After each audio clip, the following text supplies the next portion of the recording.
嘿，大家好，我是 Ason 啦。那今天呢，我們終於來到這個實況主挑戰週的第10天 ，Day 10。對，那也是這個實況主挑戰週的最後一天。對，那之前我不是說過，這個實況主挑戰週有11天嘛，就是應該還有1集才會迎來這個完結的時候。那之前我是這樣說過，但是為什麼我這次又說這部才是最後一部？那其實就跟之前所說的一樣，在最後一集的時候，我會有一個很特別的對手來作為這個競技場對戰的那個主角啊。所以的話，但是那個特別的對手其實他也不算是一個實況主，或者是他以前應該是有實況，但現在已經沒有了。那總之就是這個嚴格來說，所以他不算是實況主。所以的話，今天這一部是嚴謹來說才是這個實況主挑戰週的最後一天。對，到時候的話，我們就來看一下，這是那個這場實況主挑戰週的最後一部影片了。對，那也不開始前了，也是那句，如果你喜歡的話，先訂閱一下，謝謝。那我們回到這個影片裡面，那這次我們打那個对手是誰？那其實又是之前打過的，就是那個第1名或者是第2名的玩家。那其實上次我不是說這個玩家是已經從那個第2名去到那個第1名了，然後下面有些人留言說這個玩家不是第2名嗎之類的東西。那其實我為什麼會說這個玩家其實才是一個真正的第1名？其實就很簡單，因為現在那個这一場排名我覺得是不是特別嚴謹，而且現在那個這一場的風氣印尼服的風氣是有點問題的。怎麼說？就是現在的第1名他是完全是用一個非常之奇怪的打法來打上去的。什麼奇怪的打法？就是如果大家知道的話，現在那個印尼服洛賽卡是有一些英雄的 bug 還沒修的。例如說什麼 bug？很簡單，就是如果大家記得我很喜歡用一件裝備冰披風，他那隻英雄就是冰披風那件裝備的那個英雄，其實我忘記叫什麼名字。如果那個英雄配合這個鹿角頭那件裝備，就是那個最初那件聖誕裝備那個頭盔，就是那個往前衝一下那個頭盔，如果配合在那個冰披風英雄上面的話，它是可以做到在場外無限飛的那個效果。那現在那個機場風氣就有一堆人在利用這個漏洞，在整個機場裡面不停的在場外飛到 DT， 然後才跟對手打架。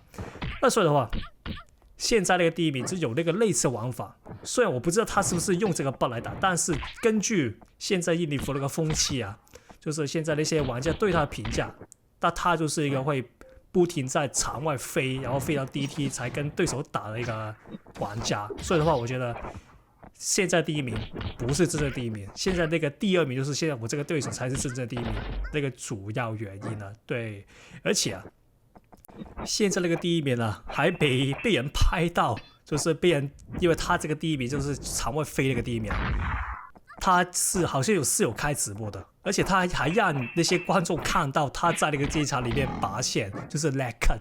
所以我覺得現在那個第1名真的，要我的準則來看他不算是第1名，而且我覺得他也不配是第1名。对，那這個言論是有點激進了，但是我是這樣看的。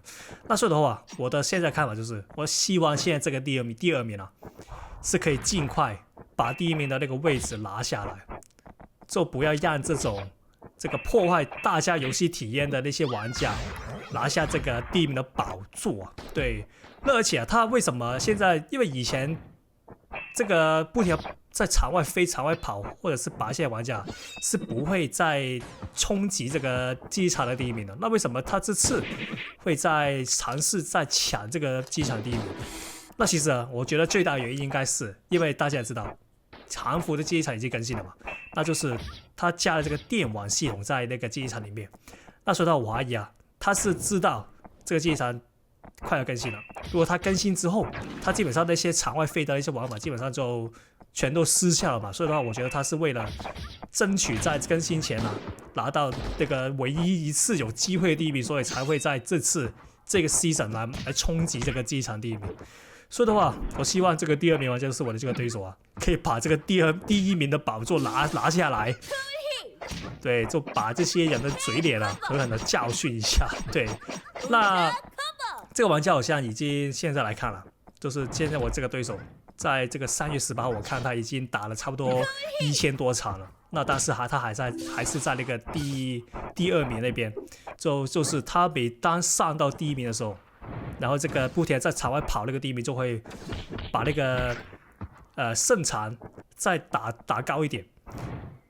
然後把那個第1名再重新搶回來，所以的話，我覺得這個第2名的話是有點辛苦啊。但是還是希望他可以拿到第1名，對，就把這些人的那個嘴臉教訓一下。對，那我們回到這個影片裡面，那這次來到這個第3回合，那打這個玩家要非常之小心。那為什麼要非常之小心？那其實啊，跟上次那個最大原因很相似，就是這個伺服器到後期嘛，就是越接近更新了，就代表很久沒有更新。那就覺得那個比賽是，我覺得抓起來也是有一點卡卡的。要我來說，就是很多本應抓到的那個超雄抓到的那個位置或者是那個時刻，但是來到這裡就抓不到。所以呢，我們要非常之小心，打得小心一點，就不要讓對面太容易抓到我的破绽。所以的話，這邊的話可以啊。那這邊的話就可以，因為我的反追已經存好，所以的話讓他抓到也沒什麼大問題。那這邊的話開可以啊。那這邊的話就我的頭盔又好了。那把它打下去之後，我們嘗試再抓他一次。那他的技能我其實應該是沒算，但是我們就小心一點。OK， 這邊等一下數1啊，我們就別那麼衝動。OK， 一邊打一邊存數1 ，OK 打下去。那他應該是會用技能 OK， 那這邊的話就不用怕他春秋秘籍啊，因為他 P 用1開的話就代表他的春秋秘籍已經沒有了。這邊 SD on 啊 OK， 不錯。那這邊的話就他貪心了，那其實他這個血量是不應該站在我的頭頂上的，因為這樣的話就很容易被我用一些技能反擊。那來到這個第4回合啊，那第4回合的話也是一開始啊技能階段，不是這個基本功階段了。那我們就盡量削多他多一點血吧。那不然呢，他這個人其實開技能也是開得蠻強的。那而且加上超雄一些很多以前抓到的那個時刻，也現在也做不到。那我們就小心一點。OK， 這邊的話他交了重力1，那很明顯他有一點點類似心急的部分了。因為通常那麼早交重力1啊，就代表說他是有一點激進，這個打法有點激進。那這樣的話有什麼缺點或者是好處？好處的话，他就可以前期啊把血量壓制的比較快一點，就是那個血量壓制啊比较快一點。那缺点是什麼？就是后期啊，他是会完全沒有技能的。那完全沒有技能的話，他就會讓對面，因為對面還沒交技能，他就直接會讓很大機會讓對面直接用技能把他殺掉，那個是很常發生。所以的話，他現在已經交2招技能，那基本上了，如果他讓我抓到的話，那他的那個生還幾率就會非常之低啊。所以現在我們的做法是什麼？我們現在就是盡量把他抓住，抓他沒有反抓時刻。OK， 這邊都要抓到了，那可以主要給他消極，因為他 P 已經開了嘛。